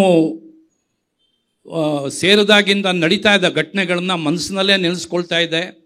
ಅದರಲ್ಲಿ ನಮ್ಮ ಹಿರಿಯ ಕಮಿಷನರ್ ಅರ್ಲಂಕರ್ ಸಾಹೇಬರು ಇವತ್ತಿಲ್ಲ, ತೀರೋಗಿದ್ದಾರೆ. ನನ್ನ ಪ್ರಕಾರ ಅವರು ನನ್ನ ಗಾಡ್ ಫಾದರ್, ದೇವತಾ ಪುರುಷ. ಅವರು ತೀರೋಗಿ ಅವರ ದೇಹನ ಇದೇ ಸೆಂಟ್ ಜಾನ್ಸ್ ಹಾಸ್ಪಿಟಲ್ ಕೊಟ್ಟಿದ್ದಾರೆ. ಇಲ್ಲೇ ಇದೆ ಹಿಂದ್ಗಡೆನೇ ಅವ್ರ ದೇಹ. ಎಲ್ಲ ಮಕ್ಕಳಿಗೆ ಪಾಠ ಹೇಳ್ಕೊಡ್ತಾ ಇದ್ದಾರೆ. ನೋಡಿ ಎಂಥ ಆಕಸ್ಮಿಕ ಅಂದರೆ, ನನ್ನ ಸೊಸೆನೂ ಡಾಕ್ಟ್ರು, ಅವರು ಸರ್ಜನ್ನು, ಅವರು ಪೋಸ್ಟ್ ಗ್ರ್ಯಾಜುಯೇಟ್ಸ್ ಡಾಕ್ಟರ್ಸ್ಗಳಿಗೆ ಟೀಚ್ ಮಾಡ್ತಾರೆ. ಅವರು ಆ ಬಾಡಿನ ಡಿಸೆಕ್ಟ್ ಮಾಡಿ ಟೀಚ್ ಮಾಡ್ತಾರೆ. ನನಗೆ ಅವರು ದೇವರು, ನನ್ನ ಪಾಲಿನಲ್ಲಿ ದೇವರು. ಯಾಕೆಂದರೆ ಅವರಿಂದನೇ ನಾನು ಒಳ್ಳೆ ಕೆಲಸ ಮಾಡಬೇಕು ಇಲಾಖೆಯಲ್ಲಿ ಅನ್ನೋ ಒಂದು ಸ್ಫೂರ್ತಿ ಪಡೆದಿದ್ದು ಅವರು ಕಮಿಷನರ್ ಆಗಿದ್ದಾಗ. ಇದೇ ಏರಿಯಾದಲ್ಲಿ ಚೈನ್ ಸ್ನ್ಯಾಚಿಂಗ್ ಕೇಸ್ ಹಿಡಿದೆ ನಾನು. ಅದು ನೋಡಿ ಎಷ್ಟು ಕಾಕತಾಳೀಯ. ಇದೇ ಕೋರಮಂಗಲ ಇದೇ ರೋಡ್ನಲ್ಲಿ, ನಮ್ಮ ಸೆಂಟ್ ಜಾನ್ಸ್ ರೋಡ್ನಲ್ಲಿ ಅವ್ರನ್ನ ನೋಡಿ ಓಡಿಸ್ಕೊಂಡು ಹೋಗಿ ಇದರಲ್ಲಿ ಹಿಡಿದಿದ್ದು. ಅದಕ್ಕೆ ನನಗೆ ರಾಷ್ಟ್ರಪತಿಗಳ ಶೌರ್ಯ ಪದಕ ಕೊಟ್ಟರು. ಜೊತೆಗೆ ನನ್ನನ್ನು ಕರೆಸಿ ಕೂರಿಸಿ, ನೋಡಿ ನಮ್ಮಲ್ಲಿ ಭಾಳ ಹೈರಾರ್ಕಿ. ಒಬ್ಬರು ಕಮಿಷನರು ಸಬ್ ಇನ್ಸ್ಪೆಕ್ಟರ್ನ ಕೂರಿಸೋಲ್ಲ, ಅದು ನಮ್ಮನ್ನು ಒಬ್ಬರು ACP ಪ್ರೊಡ್ಯೂಸ್ ಮಾಡಬೇಕು, ಕ್ವಿಕ್ ಮಾರ್ಚ್ ಮಾಡಿ ಅಟೆನ್ಷನ್, ರೈಟ್ ಟರ್ನ್, ಸಲ್ಯೂಟ್ ಮಾಡಿಸ್ಬೇಕು ಅಂತ ಒಂದು ನಮ್ಮ ಪ್ರೋಟೋಕಾಲ್ ಇರೋದ್ರಲ್ಲಿ ನನ್ನನ್ನು ಒಂದು ದಿವಸ ಕರೆಸಿ ಕೂರಿಸಿ ಟೀ ತರಿಸಿ ನನ್ನ ಹಿನ್ನೆಲೆ ಎಲ್ಲ ಕೇಳಿದ್ರು. ಹೇಳಿದರು, ಅಶೋಕ್ ಕುಮಾರ್ ನೀನು ತುಂಬ ಒಳ್ಳೆ ಕೆಲಸ ಮಾಡಿ ನಮ್ಮ ಪೊಲೀಸ್ ಇಲಾಖೆಗೆ ಒಳ್ಳೆ ಹೆಸರು ತಂದಿದೆಯಾ. ಎಲ್ಲ ಪೇಪರ್ನಲ್ಲೂ ಹೆಡ್ಲೈನ್ಸ್ ಬಂದಿತ್ತು 2-3 ದಿವಸ, ಎಲ್ಲ ಪೇಪರ್ಗಳಲ್ಲಿ ಹೆಡ್ಲೈನ್ಸ್. ಅದನ್ನು ಏನು ಮಾಡಿದೆ ಅಂತ ಕೇಳಿದರು.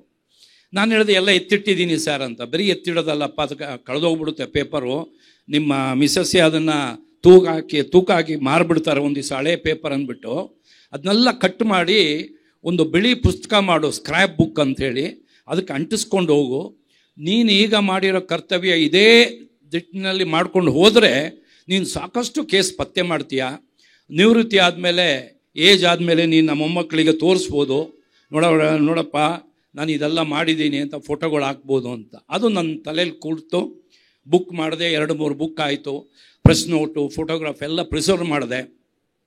ನಿವೃತ್ತಿ ಆಗುವಾಗ ಕೊನೆಯ ದಿನಗಳು ನಮಗೆ ಎಸ್ಪೆಷಲ್ ಎಲ್ಲ ಪೊಲೀಸ್ ಅಧಿಕಾರಿಯ ಜೀವನದಲ್ಲಿ ಆಗುತ್ತೆ. ನಾನು 35 ವರ್ಷ ಸರ್ವಿಸ್ ಮಾಡಿ ಇನ್ನೊಂದು ವಾರ 10 ದಿವಸದಲ್ಲಿ ರಿಟೈರ್ಡ್ ಆಗಬೇಕಾದ್ರೆ ನೈಟ್ ರೌಂಡ್ಸ್ ಹೋದಾಗೆಲ್ಲ ಯೋಚನೆ ಮಾಡ್ತಿದ್ದೆ, ಇನ್ನು ನಾನು ಇಂಥ ನೈಟ್ ರೌಂಡ್ಸ್ ಮಾಡೋದಿಲ್ವಲ್ಲ ನನ್ನ ಜೀವನದಲ್ಲಿ, ಏನು ಮಾಡೋದು ಮುಂದೆ. ಕೆಲವು ಘಟನೆಗಳಾಗಿರೋ ಸ್ಥಳದಲ್ಲಿ ಪಾಸ್ ಆಗ್ತಾಯಿದೆ. ಆಗ ಯೋಚನೆ ಮಾಡ್ತಾ ಇದ್ದಾಗ ಈ ವೀರಪ್ಪನ ಕಾರ್ಯಾಚರಣೆಯಲ್ಲಿ ನನ್ನ ಜೀವದ ಹಂಗು ತೊರೆದು ಒಂದು ಕರ್ತವ್ಯ ಮಾಡಿದ್ದೆ. ಅದನ್ನು ನಾನು ಬರಿಬೇಕು ಅಂಥೇಳಿ ನಿವೃತ್ತಿ ಆದಮೇಲೆ ನಾನು ಬರೆಯೋಕ್ಕೆ ಶುರು ಮಾಡಿ ಕೊನೆಗೆ 3 ಪುಸ್ತಕಗಳಾಯಿತು. ಒಂದು ಹುಲಿಯ ನೆನಪುಗಳು ಅಂತಿದೆ, ನನ್ನ ಟೈಗರ್ ಅಂತ ಕರೀತಾರೆ, ಅದಕ್ಕೆ ಹುಲಿಯ ನೆನಪುಗಳು 20 ವರ್ಷ ಆದಮೇಲೆ ಬರೆದೆ ನಾನು.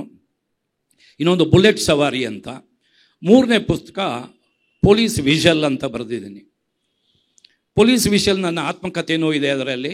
ಈ 3 ಪುಸ್ತಕ ಬರೆದೆ. ನನಗೂ ಗೊತ್ತಿರಲಿಲ್ಲ, ನಾನು ತಿಳ್ಕೊಂಡಿದ್ದೆ ಒಂದು ಪ್ರಿಂಟ್ ಆಗ್ಬೋದು, 2 ಪ್ರಿಂಟ್ ಆಗ್ಬೋದು ಅಂತ. ಈಗ 13 ಪ್ರಿಂಟ್ ಆಗಿದೆ. ಭಾಳಷ್ಟು ಯುವಕರು ಅದನ್ನು ಓದಿದ್ದಾರೆ. ನಾನು ಬರೆದಿದ್ದು 2015ರಲ್ಲಿ.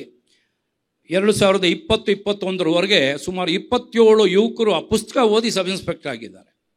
ಕೆಲವರು IBM ಅಲ್ಲಿದ್ದರು, ಒಬ್ಬರು ಬೆಸ್ಕಾಮಲ್ಲಿ ಇಂಜಿನಿಯರ್ ಆಗಿದ್ದರು, ರಿಸೈನ್ ಮಾಡಿ ಬರೆದಿದ್ದಾರೆ, ಸೇರಿದ್ದಾರೆ. ನಾನು ಹೇಳಿದೆ, ನೋಡಪ್ಪ ನಾನು ಮೇಲೆ ಕ್ರೀಮ್ ಆಫ್ ಬುಕ್ ಈ ಕತೆಗಳು ಬರೆದಿದ್ದೀನಿ, ನಮ್ಮ ಸರ್ವಿಸ್ನ ಮಧ್ಯ ಮತ್ತು ಕೆಳಗಡೆ ಬಹಳ ಕಷ್ಟ ಇದೆ. ನಿಮ್ಗೆ ಗೊತ್ತಿರಬಹುದು, ಭಾಳಷ್ಟು ಪೊಲೀಸ್ ಅಧಿಕಾರಿಗಳು ಸೂಸೈಡ್ ಮಾಡ್ಕೊಂಡಿದ್ದಾರೆ. ಇತ್ತೀಚೆಗೆ ಒಬ್ಬ ಸಬ್ ಇನ್ಸ್ಪೆಕ್ಟರ್ ಸೂಸೈಡ್ ಮಾಡ್ಕೊಂಡಿದ್ದಾರೆ. ಅದಕ್ಕೆ ಭಾಳ ಧೈರ್ಯ ಬೇಕು, ಗುಂಡಿಗೆ ಬೇಕು. ನನ್ನ ಶಿವರಾಮ್ ಜೀವನದಲ್ಲಿ ಆ ಥರ ಸೂಸೈಡ್ ಮಾಡ್ಕೊಂಡಿದ್ದಾರೆ. ನಾವೊಂದು 50-60 ಸರಿ ಸೂಸೈಡ್ ಮಾಡ್ಕೋಬೇಕಾಗಿತ್ತು ಅನಿಸುತ್ತೆ. ಜೀವನ ಅನ್ನೋದು ಎಷ್ಟು ಕಠಿಣ, ಅದನ್ನು ಮೆಟ್ಟಿ ನಿಲ್ಲಬೇಕಾಗುತ್ತೆ. ಅದರಲ್ಲೂ ಒಬ್ಬ ಪೊಲೀಸ್ ಅಧಿಕಾರಿ ಭಾಳ ಕಷ್ಟ. ಅದಕ್ಕೆ ನನ್ನ ಒಂದು ಪುಸ್ತಕಕ್ಕೆ ನನ್ನ ಗೆಳೆಯ ನಾಗ್ತಿಹಳ್ಳಿ ಚಂದ್ರಶೇಖರ್ ಬರೆದಿದ್ದಾರೆ. ಎರಡಕ್ಕೆ ಬರೆದಿದ್ದಾರೆ. ಒಂದರಲ್ಲಿ ಬರೆದಿದ್ದಾರೆ, ಯಾಕಂದರೆ ಎಲ್ರಿಗೂ ಆಶ್ಚರ್ಯ, ಪೊಲೀಸ್ ಅಧಿಕಾರಿ ಏನು ಸಾಹಿತ್ಯ ಬರಿಬೋದು ಅಂತ ಭಾಳ ಆಶ್ಚರ್ಯ ಅನಿಸುತ್ತೆ. ಬಟ್ ನಮ್ಮ ಘಟನೆಗಳು, ವೃತ್ತಿ ಜೀವನದಲ್ಲಿ ನಡೆದಿರೋ ಘಟನೆಗಳನ್ನು ಬರೆದ್ರೆ ಸಾಕು.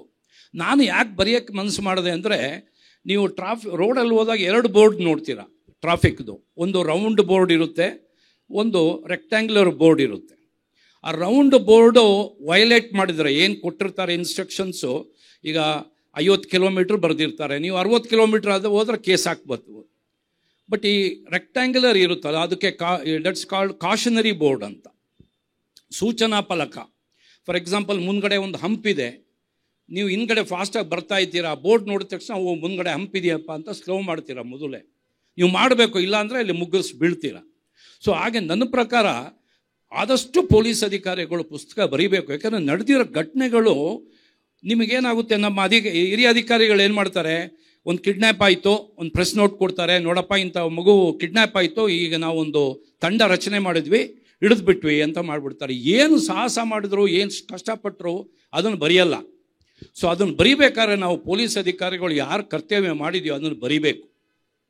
ಅದಕ್ಕೆ ನಮ್ಮ ನಾಗ್ತಿಹಳ್ಳಿ ಚಂದ್ರಶೇಖರ್ ಬರೀತಾರೆ, ಲಾಠಿ ಗನ್ ಹಿಡಿದಿರೋ ಕೈ, ಲಟ್ಟಣಿಗೆ ಹಿಡಿದಿರೋ ಕೈ, ಸ್ಟೇರಿಂಗ್ ಹಿಡಿದಿರೋ ಕೈ, ಅಂದರೆ ಡ್ರೈವರ್ಸ್ಗಳು ಸ್ಟೇರಿಂಗ್ ಹಿಡಿದಿರೋರು ನಮ್ಮ ಕಾರದು, ಸ್ಪ್ಯಾನರ್ ಹಿಡಿದಿರೋ ಕೈ ಮೆಕ್ಯಾನಿಕ್ಗಳು, ನೇಗಿಲು ಹಿಡಿದಿರೋ ಕೈ ಅಂದರೆ ರೈತ, ಸ್ಟೆಥೆಸ್ಕೋಪ್ ಹಿಡಿದಿರೋ ಕೈ ಅಂದರೆ ಡಾಕ್ಟ್ರು, ಮಚ್ಚು ಲಾಂಗು ಹಿಡಿದಿರೋ ಕೈ ಅಂದರೆ ನೀವು ಅರ್ಥ ಮಾಡ್ಕೊಳ್ಳಿ ಯಾರು ಮಚ್ಚು ಲಾಂಗ್ ಹಿಡಿದಿದ್ದಾರೆ ಅವರ ಕೈ, ಆಮೇಲೆ ಬೇಡಿ ತೊಟ್ಟಿರೋ ಕೈ. ಹೀಗೆ ಇದೆಲ್ಲ ಕೈಗಳು, ಇಂಥ ಹಲವಾರು ಕೈಗಳು ಲೇಖನಿ ಹಿಡಿದು ಅನುಭವ, ನಿಷ್ಠೆ ಮತ್ತು ಅಂತಃಕರಣದಿಂದ ಬರೆಯತೊಡಗಿದರೆ ಸಾಹಿತ್ಯ ದಷ್ಟಪುಷ್ಟವಾಗುತ್ತದೆ ಅಂತ ಬರೆದಿದ್ದಾರೆ. ಎಷ್ಟು ಒಳ್ಳೆ ಮಾತು ನೋಡಿ. ಅದಕ್ಕೆ ನನಗೆ ಅನಿಸುತ್ತೆ ಪ್ರತಿಯೊಬ್ಬರೂ ಬರಿಬೇಕು. ನಮ್ಮ ರಾಜೀವ್ ಬಂದಿದ್ದಾರೆ, ನಮ್ಮ ಸ್ನೇಹಿತರು, ಅವರು ಒಂದು ಭಾಳ ಒಳ್ಳೆ ಪುಸ್ತಕನ ಇಂಗ್ಲೀಷ್ನಿಂದ ಕನ್ನಡಕ್ಕೆ ಟ್ರಾನ್ಸ್ಲೇಟ್ ಮಾಡಿದ್ದಾರೆ. ಸೋಲದವನಿಗೆ ಸೋಲೇ ಇಲ್ಲ ಅಂತ,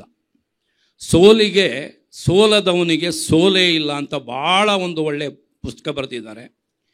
ಹಾಗೆ ನನ್ನ ಸರ್ವಿಸ್ನಲ್ಲಿ ಸಾಕಷ್ಟು ಕೇಸ್ಗಳನ್ನು ಪತ್ತೆ ಮಾಡಿದೆ, ಅದನ್ನು ಬರೆದಿದ್ದೀನಿ ನಾನು. ಬುಲೆಟ್ ಸವಾರಿ, ಹುಲಿಯ ನೆನಪುಗಳು ಮತ್ತು ಪೊಲೀಸ್ ವಿಷಲ್. ಇದನ್ನು ಯಾಕೆ ನೀವು ಓದಬೇಕು ಅಂತ ಹೇಳ್ತೀನಿ ಅಂದರೆ, ಅದರಲ್ಲಿ ಓದಿದರೆ ನಿಮಗೆ ಸಾಕಷ್ಟು ಈ ಕಾಷನರಿ ಬೋರ್ಡ್ದು ಇನ್ಸ್ಟ್ರಕ್ಷನ್ಸು ಗೊತ್ತಾಗುತ್ತೆ, ಏನೇನು ಆಗುತ್ತೆ, ಪೊಲೀಸ್ನವರು ಯಾವ್ಯಾವ ಥರ ಕೇಸ್ ಪತ್ತೆ ಮಾಡ್ತಾರೆ, ಮತ್ತು ನಾಗರಿಕರು, ಸಾರ್ವಜನಿಕರು ಎಷ್ಟೊಂದು ಎಚ್ಚರಿಕೆ ಇರಬೇಕು ಅಂತ. ನನ್ನ ಹಲವಾರು 100 ಕೊಲೆ ಕೇಸ್ಗಳಲ್ಲಿ ಒಂದು ಕೇಸು ನನ್ನನ್ನು ಭಾಳ ಯಾವಾಗಲೂ ಇದು ಮಾಡುತ್ತೆ. ನಾನು ಇನ್ಸ್ಪೆಕ್ಟ್ ಆಗಿದ್ದೆ ಜಗಜೀವನರಾಮ್ ನಗರದಲ್ಲಿ. ನಮ್ಮ ACP ಅವರು BA ಪೂರ್ಣಚ್ಚ ಅಂತಿದ್ರು, ಅವ್ರಿಗೆ 6 ಜನ ಇನ್ಸ್ಪೆಕ್ಟರ್ ಬರ್ತಾಯಿದ್ರು. ಆಶ್ಚರ್ಯ ಅಂದರೆ ನಾವು 6 ಜನನೂ ಒಂದೇ ಬ್ಯಾಚ್. ಈಗ ನಾನು ಶಿವರಾಮಯ್ಯಗೆ 1977ನೇಗೆ ಸೇರಿದ್ದೀವಿ. ನಮ್ಮ ಪೊಲೀಸ್ ಆಫೀಸರ್ಸ್ ಬ್ಯಾಚ್ ಹೇಳಿದರೆ ಮಾತ್ರ ಗೊತ್ತಾಗುತ್ತೆ, 1977 ಬ್ಯಾಚ್. ಸೊ ಆ ACP ಕೈ ಕೆಳಗಡೆ 6 ಸ್ಟೇಷನ್ ಬರ್ತಿತ್ತು. 6 ಜನನೂ 77ನೇ ಬ್ಯಾಚ್ನವರೇ. ನಾವು ಭಾಳ ಅನ್ಯೋನ್ಯವಾಗಿದ್ವಿ. ಒಂದು ದಿವಸ ಬೆಳಗ್ಗೆ ಮೀಟಿಂಗ್ ಮಾಡ್ತಾಯಿದ್ರು, ಬೆಳಗ್ಗೆ 9-9:30ಗೆ. ಕಂಟ್ರೋಲ್ ರೂಮಿಂದ ಒಂದು ಮೆಸೇಜ್ ಬರುತ್ತೆ, ಆ ಬ್ಯಾಟನ್ಪುರದಿಂದ ಚಂದ್ರ ಲೇಔಟ್ ಕಡೆ ಹೋಗೋ ರೋಡ್ನಲ್ಲಿ ಒಂದು ಗೋಣಿ ಚೀಲ ಬಿದ್ದಿದೆ, ಅದರಲ್ಲಿ ಒಂದು ಡೆಡ್ ಬಾಡಿ ಇದೆ ಅಂತ, ಕೊಲೆಯಾಗಿ ಯಾರೋ ತಂದು ಬಿಸಾಕಿದ್ದಾರೆ ಅಂತ.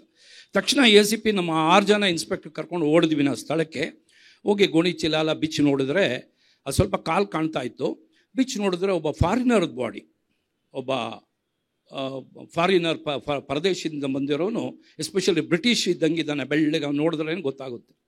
ಸೊ ನಮಗೆ ಆಶ್ಚರ್ಯ ಆಯಿತು. ಬಿಚ್ಚಿ ನೋಡಿದ್ರೆ ಜೋಬಲ್ಲಿ ಅವನ ಒಡೆದು ತಲೆಯೆಲ್ಲ ಒಡೆದು ಮೈಯೆಲ್ಲ ರಕ್ತ ಆಗಿದೆ, ಸತ್ತೋಗಿದ್ದಾನೆ. ಅವನ ಜೋಬಲ್ಲಿ ಒಂದು ಥಾಮಸ್ ಕುಕ್ದು ಒಂದು ಸ್ಲಿಪ್ ಇತ್ತು. ನಾವು ಅದನ್ನು ತಕ್ಷಣ ಬೇರೆ ಟೀಮ್ ಕರೆಸಿ ಅದನ್ನು ಮಾಜರ್ ಗೀಸರ್ ಮಾಡಿ ಬಾಡಿನ ಪೋಸ್ಟ್ ಮಾರ್ಟಮ್ ಕಳಿಸಿ ಥಾಮಸ್ ಕುಕ್ ತಗೊಂಡು ನಾವು ನಮ್ಮ ACP ಇನ್ಸ್ಪೆಕ್ಟರ್ ಅಲ್ಲೇ ಅಟೆಂಡ್ ಮಾಡ್ತಿದ್ರು. ನಾವು ಬೇರೆ ಇನ್ಸ್ಪೆಕ್ಟರ್ಗಳು MG ರೋಡಲ್ಲಿ ಥಾಮಸ್ ಕುಕ್ ಇದೆ ಅಲ್ಲಿ ಬಂದ್ವಿ. ಆ ಸ್ಲಿಪ್ ಕೊಟ್ಟ ತಕ್ಷಣ ಅವರು ನೋಡಿದರು, ಅದರಲ್ಲಿ ಹೆಸರು ಎಲ್ಲ ಇತ್ತು. ಅದರಲ್ಲಿ ನೋಡಿ ಹಿಂದೆ ಇದು ನಾನು ಹೇಳ್ತಾ ಇರೋದು 1995ನೇ ಇಸ್ವಿ ಕತೆ.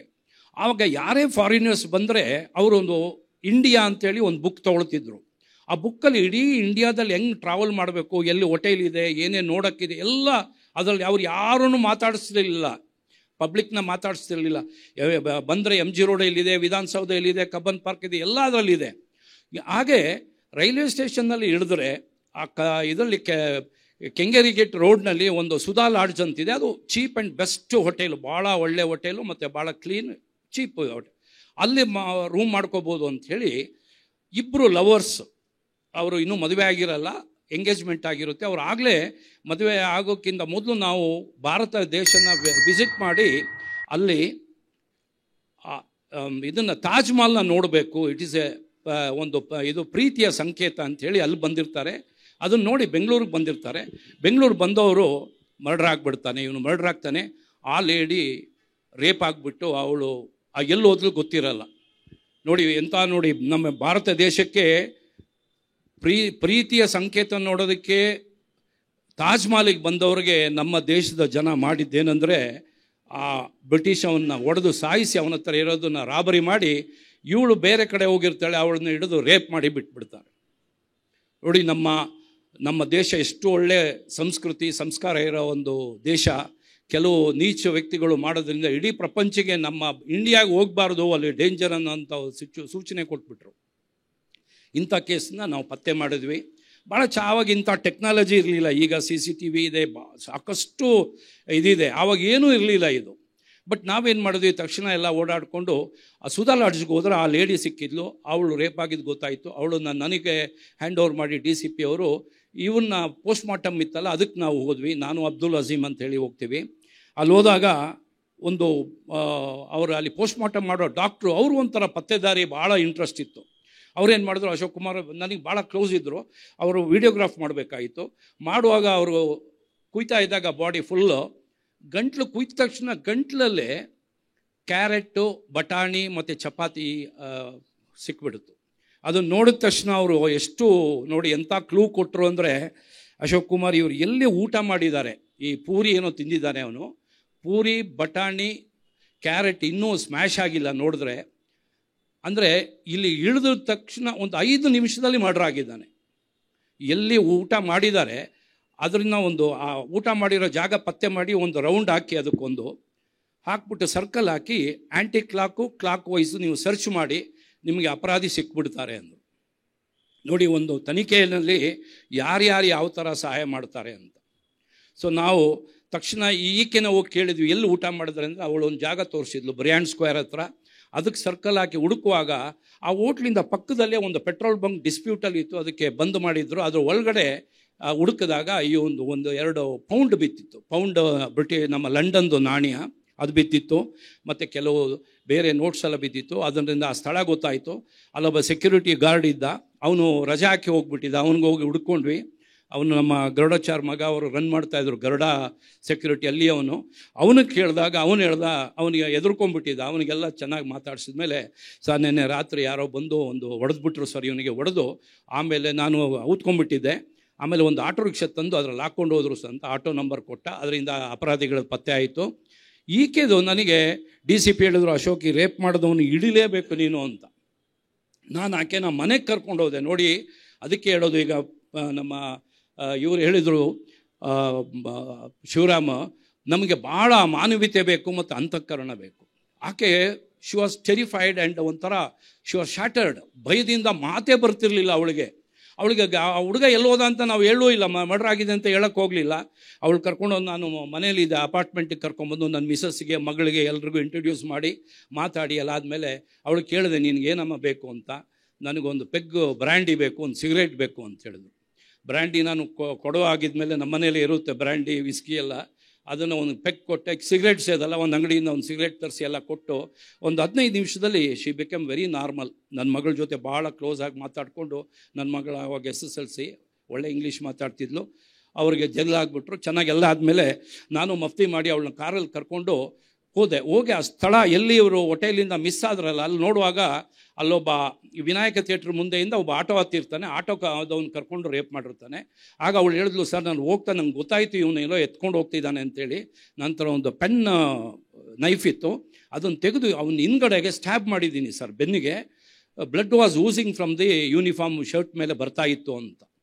ನಾನೇನು ಯೋಚನೆ ಮಾಡಿದೆ, ಅವನಿಗೆ ಅಷ್ಟು ಏಟಾಗಿರ್ಬೇಕಂದ್ರೆ ಅವ್ನು ಹಾಸ್ಪಿಟ್ಲಿಗೆ ಹೋಗಿರಲೇಬೇಕಲ್ವಾ. ಕೆಂಗೇರಿಯಿಂದ ನಮ್ಮ ಬ್ರಿಯಾಂಡ್ ಸ್ಕ್ವೇರ್ವರೆಗೂ ಎಲ್ಲ ನರ್ಸಿಂಗ್ ಹೋಮ್ ಚೆಕ್ ಮಾಡ್ಕೊಂಬಂದರೆ ಅಲ್ಲಿ ಒಂದು ಚಾಮರಾಜಪೇಟೆ ಹತ್ರ ಆಜಾದ್ ನಗರ ಅಂತಿದೆ, ಅದರ ಪಕ್ಕದಲ್ಲಿ ಒಂದು ಸೌಭಾಗ್ಯ ಕ್ಲಿನಿಕ್ನಲ್ಲಿ ರಾತ್ರಿ 11:00 ಒಬ್ಬ ವ್ಯಕ್ತಿ ಬಂದು ಸ್ಟಿಚಸ್ ಹಾಕಿ ಅವನಿಗೆ ಟೆಟ್ವ್ಯಾಕ್ ಕೊಟ್ಟಿದ್ದು ಗೊತ್ತಾಯಿತು. ಅಲ್ಲಿ ಹೆಸರು ಕೊಟ್ಟಿದ್ದ ಕದರೇಶ್ ಅಂತೇಳಿ. ಆ ಕದರೇಶ್ ಹೆಸರು ತಗೊಂಡು RTO ಆಫೀಸ್ಗೆ ಹೋಗಿ ಎಲ್ಲ ಆಟೋ ರಿಕ್ಷಾಸ್ ಚೆಕ್ ಮಾಡಿದಾಗ ಇವನ ಹೆಸರು ಸಿಕ್ತು. ಅದರಲ್ಲಿ ಕಂಪ್ಯೂಟರೈಸ್ ಆಗಿತ್ತು. ಅವನ ಅಡ್ರೆಸ್ಸು ಫೋಟೋ ಎಲ್ಲ ಸಿಕ್ಬಿಡುತ್ತೆ. ಹೀಗೆ ಅವನನ್ನು ಪತ್ತೆ ಮಾಡಿದ್ವಿ. ಹೀಗೆ ನಾವು ಪೊಲೀಸ್ನವರು ತನಿಖೆ ಮಾಡುವಾಗ ಭಾಳಷ್ಟು ಇಂಟ್ರೆಸ್ಟಿಂಗ್ ಮಾಡ್ತೀವಿ. ಇಂಥ ಕಥೆಗಳನ್ನೆಲ್ಲ ನಾವು ಪುಸ್ತಕದಲ್ಲಿ ಬರೆದಿದ್ದೀವಿ, ನೀವು ಓದ್ಬೋದು, ಭಾಳ ರೋಚಕವಾಗಿದೆ. ಮತ್ತು ನಿಮ್ಮ ತಲೆಯಲ್ಲೂ ಗೊತ್ತಾಗುತ್ತೆ ಪೊಲೀಸ್ನವರು ಬರೀ ಒಂದು ಥರದಲ್ಲಿ ಕೆಲಸ ಮಾಡ್ತಾರಂತಲ್ಲ. ಇಲ್ಲಿ ಕೂತಿರೋರೆಲ್ಲ ಅವರೆಲ್ಲ ಭಾಳ ದೊಡ್ಡ ಮೇಧಾವಿ ಪೊಲೀಸ್ ಅಧಿಕಾರಿಗಳು. ಅವರು ಹೆಜ್ಜೆನ ಬಿಟ್ಬಿಟ್ಟಿದ್ದಾರೆ ಇಲಾಖೆನಲ್ಲಿ ನಿವೃತ್ತಿಯಾದಾಗ. ಇಷ್ಟು ಹೇಳಿ ನನಗೆ ಮಾತಾಡೋಕ್ಕೆ ಅವಕಾಶ ಕೊಟ್ಟಿದ್ದಕ್ಕೆ ನಿಮಗೆಲ್ಲ ವಂದಿಸಿ ನನ್ನ ಮಾತು ಮುಗಿಸ್ತೇನೆ. ನಮಸ್ಕಾರ. ಎಲ್ಲರಿಗೂ ವಂದನೆಗಳು.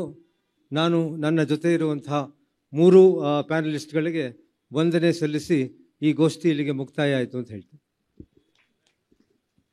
ಈಗ ನಮ್ಮ 3 ಜನ ಪ್ಯಾನಲಿಸ್ಟ್ಗಳು ತಮ್ಮ ತಮ್ಮ ಅನುಭವಗಳನ್ನು ನಮ್ಮ ಜೊತೆ ಹಂಚಿಕೊಂಡಿದ್ದಾರೆ. ಪೊಲೀಸ್ ಇಲಾಖೆಯ ಮಾನವೀಯತೆ ಬಗ್ಗೆ BK ಶಿವರಾಮ್ ಅವರು ಬಹಳ ಉತ್ತಮವಾಗಿ ಮನ ಮುಟ್ಟುವ ಹಾಗೆ ಒಂದು ನೈಜ 2 ಘಟನೆಗಳನ್ನ ಅವರು ಹೇಳಿದ್ದಾರೆ. ಇದೇ ಬೆಂಗಳೂರಲ್ಲಿ ನಡೆದ ಘಟನೆಗಳು. ಪೊಲೀಸರಿಗೆ ಕವಿ ಹೃದಯ ಇರುತ್ತೆ ಅಂತ ಅವರು ತೋರಿಸ್ಕೊಟ್ಟಿದ್ದಾರೆ.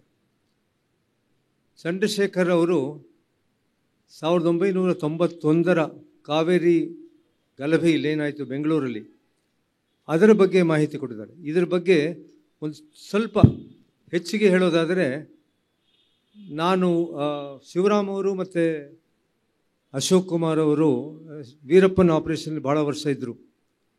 ನಾನು ವೀರಪ್ಪನ ಮೇಲೆ ಸುಮಾರು 5 ವರ್ಷಗಳ ಕಾಲ ರಿಸರ್ಚ್ ಮಾಡಿದೆ. ಇವ್ರು ಹೇಗೆ ಕಾವೇರಿ ಮೇಲೆ ಮಾಡಿದ್ರು ಆ ಥರ ನನಗೆ ವೀರಪ್ಪನ ಮೇಲೆ. ರಾಮಾಪುರ ಪೊಲೀಸ್ ಸ್ಟೇಷನ್ ಮೇಲೆ ವೀರಪ್ಪನ ಅಟ್ಯಾಕ್ ಮಾಡಿ ಅಲ್ಲಿ 6 ಜನದ ಮೇಲೆ ಹತ್ಯೆ ಮಾಡ್ತಾರೆ. 6 ಜನ ಕಾನ್ಸ್ಟೇಬಲ್ಗಳು ರಾಮಾಪುರದಲ್ಲಿ ವೀರಪ್ಪನ ಗುಂಡಿಗೆ ಬಲಿಯಾಗ್ತಾರೆ. ಬಹಳ ಜನ ಆಗ ವೀರಪ್ಪನ ಆಪರೇಷನ್ ಇದ್ದಂಥವರು, ಅದಾದ ನಂತರವೂ ಬಹಳ ಜನ Veerappan Ramapura police station attack ಮಾಡಿದ್ದು ವೀರಪ್ಪನ್ ಬಲಗೈ ಬಂಟ ಗುರುನಾಥನ್ನ ಎನ್ಕೌಂಟರ್ ಮಾಡಿದ ಕಾರಣಕ್ಕಾಗಿಯೇ ಅಂತ ಇವತ್ತೂ ತಿಳ್ಕೊಂಡಿದ್ದಾರೆ. ಗುರುನಾಥ್ ಅವನಿಗೆ ಬಹಳ ಹತ್ತಿರ ಆಗಿದ್ದ. ಗುರುನಾಥನ್ನ ಎನ್ಕೌಂಟರ್ ಮಾಡಿದ್ರು ಪೊಲೀಸರು. ಹರಿಕೃಷ್ಣ ಮೇಲೆ ಭಾಳ ಕೋಪ ಇತ್ತು ಅವ್ರಿಗೆ. ನಾವು ಇಲ್ಲಿ ಮೇಲ್ಗಡೆ ಕೂತಿದ್ದು ನಾವು ಅಷ್ಟೂ ಜನ ಸಮಕಾಲೀನರು. ನಾನು 76ರಲ್ಲಿ ಸೇರಿದೆ, ಅವರೆಲ್ಲ 77ರಲ್ಲಿ ಸೇರಿದವರು. ಮತ್ತು ಒಂದು ಆಶ್ಚರ್ಯದ ವಿಷಯ ಅಂದರೆ, ನಾನು ಹೈದರಾಬಾದಲ್ಲಿ ತರಬೇತಿ ಮುಗಿಸ್ಕೊಂಡು ಮೈಸೂರು ಬಂದಾಗ 3 ಜನ ಮೈಸೂರು ತರಬೇತಿ. ಹಾಗಾಗಿ ನಮಗೆ ಬಹಳ ವರ್ಷಗಳ ಸ್ನೇಹ ಇದೆ. ನಾವು ಹರಿಕೃಷ್ಣ ನಮ್ಮ ಜೊತೆ ನಿದ್ದವನು ಆ ಸಮಯದಲ್ಲಿ. ಹರಿಕೃಷ್ಣ ವೀರಪ್ಪನಿಂದ ಹತ ಆದದ್ದು ಮತ್ತು ರಾಮಾಪುರ ಪೊಲೀಸ್ ಸ್ಟೇಷನ್ ಅಟ್ಯಾಕ್ ಆಗಿದ್ದು ಗುರುನಾಥನ ಮೇಲಿನ ಎನ್ಕೌಂಟರ್ ಅಂತ ಹೇಳ್ತಾರೆ. ಅಲ್ಲ, ಅದಾಗಿದ್ದು ಕೇವಲ ಕಾವೇರಿ ಗಲಾಟೆಯಲ್ಲಿ ತಮಿಳರು, ಚಂದ್ರಶೇಖರ್ ಹೇಳಿದ್ರು 20 ಜನ ಹತ್ಯೆಯಾದರು ಅಂತ. ಆ 20 ಜನರ ಹತ್ಯೆಯ ಪ್ರತೀಕಾರವಾಗಿ ಅವನು ಬಂದು ಹೇಳ್ತಾನೆ. ಆಮೇಲೆ ನಾನು ಮಲಗಿದ್ದವರು, ಕಾನ್ಸ್ಟೇಬಲ್ಗಳು ಮಲಗಿದ್ದರು, ಒಬ್ಬವ್ರ ಮೇಲೆ ಚಟಾರ್ ಚಟಾರ್ ಚಟಾರ್ ಅಂತ ಗುಂಡು ಹಾರಿಸಿದೆ. ಅವರ ಎದೆಯಿಂದ ರಕ್ತ ಚಿಮ್ಮಿ ಬಂತು. ನಮ್ಮ ಕಾವೇರಿಗೋಸ್ಕರ ನಮ್ಮ ಜನರು ನೀವೆಲ್ಲ ಕೊಂದ್ರಲ್ಲ, ನೀವು ಪೊಲೀಸರು ಕೊಲ್ಲಕ್ಕೆ ಸುಮ್ಮನೆ ಬಿಟ್ರಲ್ಲ, ಆ ಕಾರಣಕ್ಕೆ ನಾನು ನಿಮ್ಮ ರಕ್ತದಿಂದ ನಾನು ತೀರಿಸ್ಕೊಂಡೆ ನನ್ನ ಸೇಡು ಅಂತ ಹೇಳ್ತಾನೆ. ಅಂದರೆ ಆ ಕಾವೇರಿ ಗಲಭೆಯಿಂದ, ಅದೊಂದು ಗಲಭೆಯಿಂದ ವೀರಪ್ಪನ ಇನ್ನೂ ಹೆಚ್ಚಿಗೆ ಅದಕ್ಕಿಂತ ಮುಂಚೆ ಅವನೇನು ಎಂತಹ ವ್ಯಕ್ತಿಯಾಗಿದ್ದ, ಅವನ ಕ್ರೌರ್ಯ ಅದಕ್ಕಿಂತ ಜಾಸ್ತಿ ಹೆಚ್ಚಿಗೆ ಆಯಿತು ಅಂತ ಇಲ್ಲಿ ನಿಮಗೆ ಹೇಳ್ಪಡಿಸ್ತೀನಿ. ಇವರು ಇನ್ನೊಂದು ಹೇಳಿದ್ರು, ಮಾನವೀಯತೆ ಬಗ್ಗೆ, ಕರ್ಫ್ಯೂ ಬಗ್ಗೆ ಹೇಳಿದ್ರು. ಇನ್ನೇನು ನಾವೆಲ್ಲ ಮುಕ್ತಾಯ ಮಾಡ್ತಿದ್ವಿ, ಎರಡು ಘಟನೆ, ಪೊಲೀಸ್ ಘಟನೆ, ಇದರ ಬಗ್ಗೆ ಹೇಳಿ ಮುಗಿಸ್ತೀನಿ. ಬಿಚಿಯವ್ರ ಬಗ್ಗೆ ಹೇಳಿದ್ರು. ನಾನು ನನ್ನ 2ನೇ ಜಿಲ್ಲೆಯಾಗಿ ಕೊಡಗಲ್ಲಿ SP ಆಗಿದ್ದೆ. 2ನೇ ಜಿಲ್ಲೆ ಆದ್ರಿಂದ ನಾನು ಎಂಥವನ್ನಂತೆಲ್ಲ ಅಧಿಕಾರಿಗಳಿಗೆ ಗೊತ್ತಿತ್ತು. ಇವರ ಬ್ಯಾಚ್ ಅವರೇ ಒಬ್ಬರು ಅಧಿಕಾರಿ ಒಂದು ಪೊಲೀಸ್ ಠಾಣೆಯಲ್ಲಿ, ಕೊಡಗು ಜಿಲ್ಲೆ ಪೊಲೀಸ್ ಠಾಣೆಯಲ್ಲಿ ಅವರು ಸಬ್ ಇನ್ಸ್ಪೆಕ್ಟರ್ ಆಗಿದ್ದರು. SP ಅವರು ಇನ್ಸ್ಪೆಕ್ಷನ್ ಬರ್ತಾರೆ ಅಂದರು. ಆಗೆಲ್ಲ 3 ದಿವಸ ಇನ್ಸ್ಪೆಕ್ಷನ್ ಮಾಡಬೇಕಿತ್ತು. ನಾನು ಭಾಳ 3 ದಿವಸ ಮಾಡ್ತೀನಿ ಅಂತ ಹೇಳಿದ್ದೆ. ಆಗ್ತಾನೆ ಮದುವೆ ಆಗಿತ್ತು.